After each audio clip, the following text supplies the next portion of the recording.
Hi, everybody. Dan Illman, Mike Beer. The DRF race of the day for Wednesday, July the 13th is the 8th at Horseshoe, Indianapolis. We're going 5/8 of a mile. It's 100 grander, the William Garrett Stakes. Let's take a look at this field. Some nice turf sprinters and a pretty good betting race, Mike. I thought this race was fairly wide open. I did too. I think it's a pretty well-matched group. There's a lot of speed in here. At least I thought there was a lot of speed in this race. So I kind of wanted to look for a horse who could maybe do a little bit of sitting in the early stages, Dan. But I do think a lot of different horses could win here. Scan the QR code for race of the day access on your mobile device, and we'll move on to that Timeform US pace projector. Timeform US, surprisingly enough, doesn't have it as a true red bar scenario, but Rock Cresta 8 is certainly fast. And this is a horse that set a legitimate pace last time out, going 5/8 of a mile at Woodbine to just missed. Now down against some tough competition. This one should be forwardly placed at the very least. Yeah, maybe the fastest horse early in here. Definitely feels like he's probably going to go, because that's the sort of the style they've settled on with him, especially since they've started concentrating on turf. So I won't be surprised if he makes the lead, Dan. I just don't really feel like they're going to let him go that slow. There are plenty of other horses in here who are fast enough to keep up with him early. It'll be the third start of the year for the number one Inhalation, who has shown start-by-start improvement in 2022. The first race, tough posted Keeneland off the layoff, maybe just in a little bit too tough. Last time out, improvement at Churchill Downs. Thought that he got the right setup that day, made a run into the race, finished second. That race hasn't come back very fast just yet. Yeah, he ran fine last time. He got a great trip in that race, sitting off of three horses, contesting the pace in front of him. And listen, he did his best with that perfect trip. Unfortunately for him, Totally Boss was back off the long layoff. And listen, Totally Boss, when he's good, he's a graded stakes quality turf sprinter. And he just steamrolled this horse through the stretch. But this horse ran fine last time. Major Wager is the number two, and this horse was getting good towards the late summer of 2021. A couple of wins at Arlington Park, and albeit against weaker competition, and then he went to the sidelines. Makes me think something must have went wrong. He's had only two starts this year. The first off the layoff, a little bit wide. Last time out on dirt. I'm not going to hold that race against him at all. Has an outside chance at a big price, especially if the pace is fast, because he's shown the versatility to sit off if necessary. Yeah, he has. He can be forward in this race, but he doesn't need the lead, I suppose. And he was headed the right way, towards the end of last year before he was forced to the sidelines. As you've already pointed out, Dan, they were, sort of weaker races where he was just sort of making his way up in class.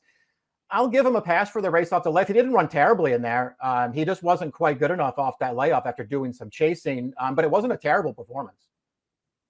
I think a sneaky speed in this race is the 3 Oceanic, going out for trainer Jordan Blair. This horse showed good speed at Tampa Bay over the winter and into the spring, ran well at Keeneland when pushing the pace, and then just didn't break very well. And that race at Churchill Downs 2 starts back, and all things considered, as the favorite, considering that this horse is really not a closer, he did okay to pass a few horses in the stretch. Again, situation last time, ran on dirt, throw the race out. Maybe he's forwardly placed, and he has that fig 3 back.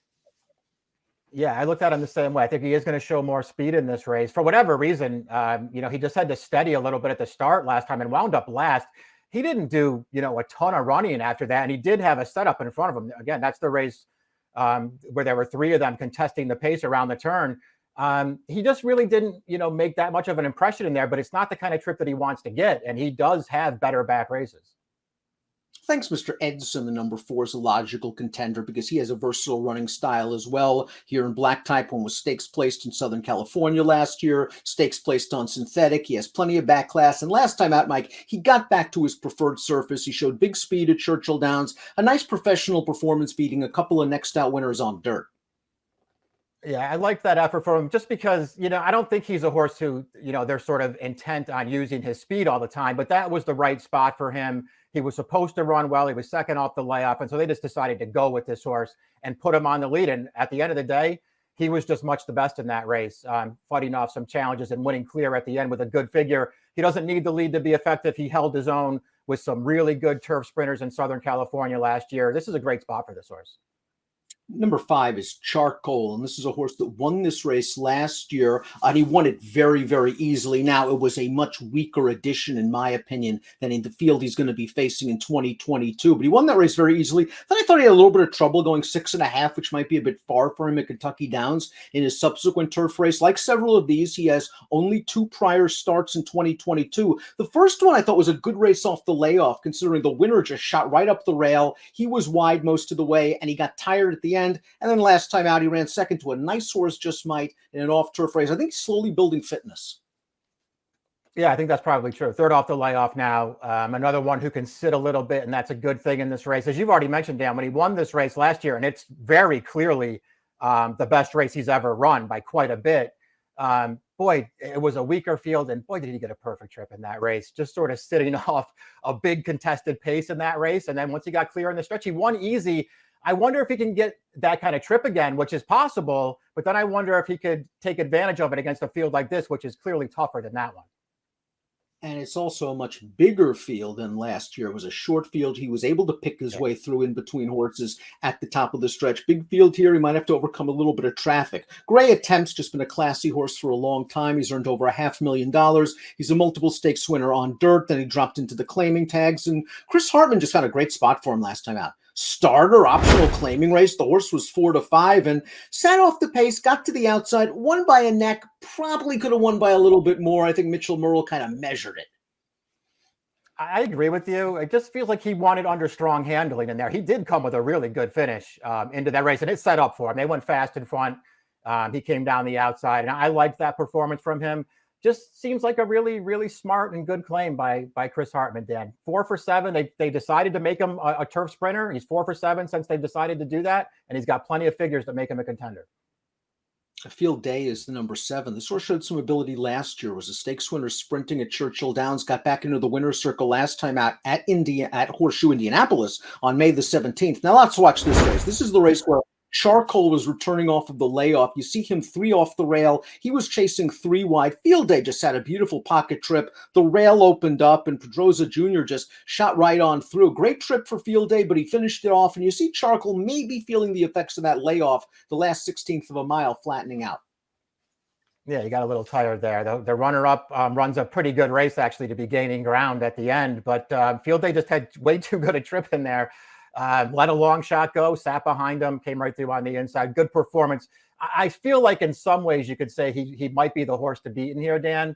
But it's not going to be easy for him. I do like his overall turf sprint form, and I think he's going to be tough in this race.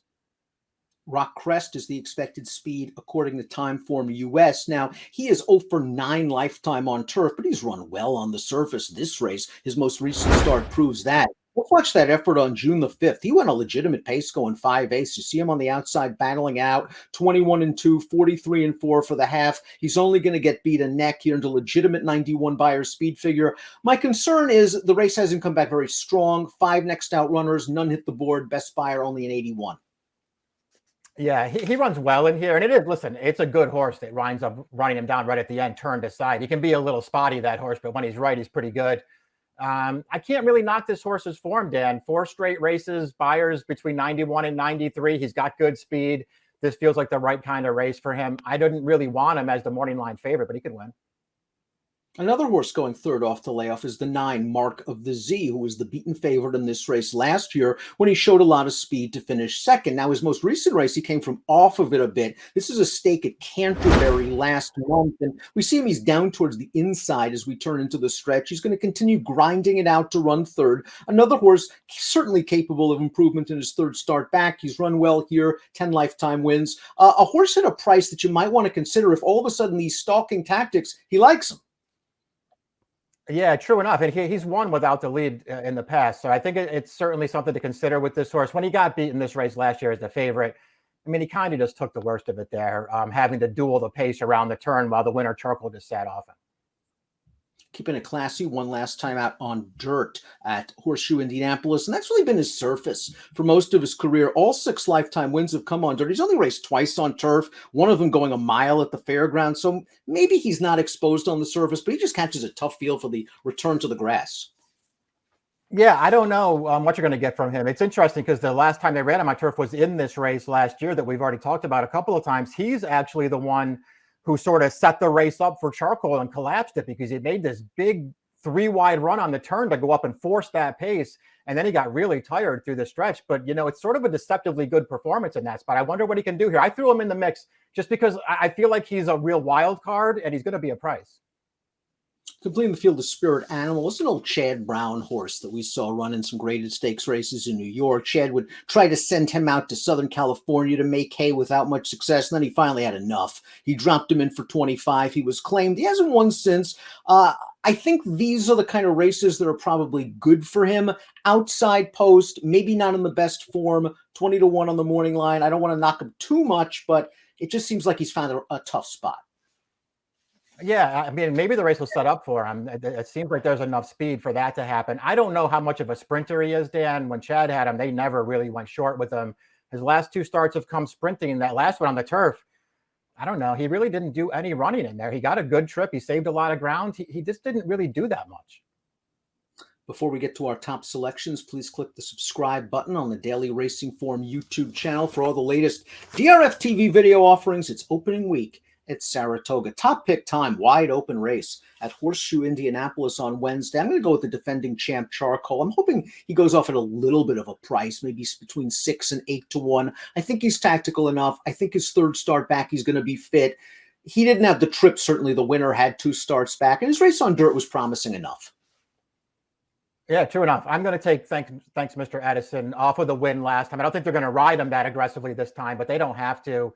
Overall, his record's, not great yet. He doesn't seem to win very often, but man, he's held his own with some pretty good horses out in California. He has, and he's sharp right now. He's my second pick. I want to use him in any kind of multiple race wager, as well as my top pick. 4, 6, 7, 10 for Mike, 5, 4, 8, 7 for me. It's the co-feature at Horseshoe Indianapolis on a nice Wednesday card. The William Garrett. Good luck.